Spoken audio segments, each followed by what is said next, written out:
तूप अर्धी वाटी, शेव, थोडंसं रवा आणि आवडीनुसार ड्रायफ्रुट्स. 1 लिटर दूध घेतलेलं आहे, त्याला चांगली उकळी काढली. थोडं त्याला आपण आता एक आटवायचं थोडंसं. थोडं पातेल्यामध्ये आपण तूप घेऊया, त्यामध्ये हे काढलेलं शेव,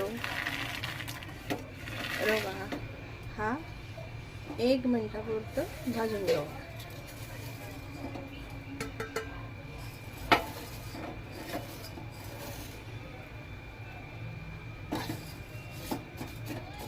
तर यामध्ये आपण ड्रायफ्रुट्स भाजून घेऊया.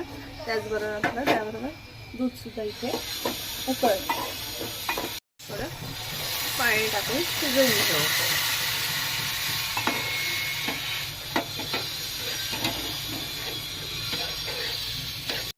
आता हे मिश्रण आपण दुधाच्या पातेल्यामध्ये ओतून घेऊ.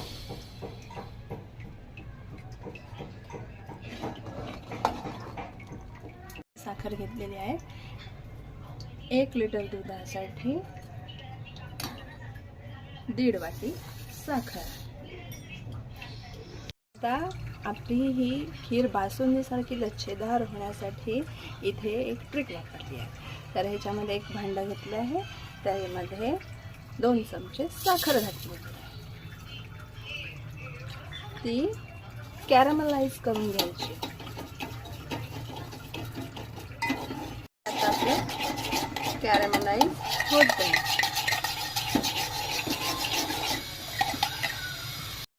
हे खिरीचं मिश्रण यामध्ये घालत आहे.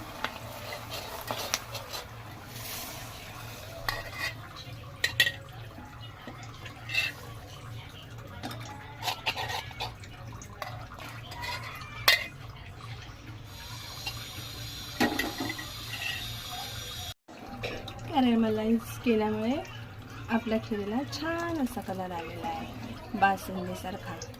आता एक उकळी काढल्यानंतर, एक 5 मिनिट उकळी काढल्यानंतर आपली टेस्टी बासुंदी टाईप खीर तयार. अशा प्रकारे आपली टेस्टी खीर तयार झालेली आहे. तुम्हाला जर रेसिपी आवडली असेल तर नक्की सबस्क्राईब करा, लाईक करा आणि शेअर करा.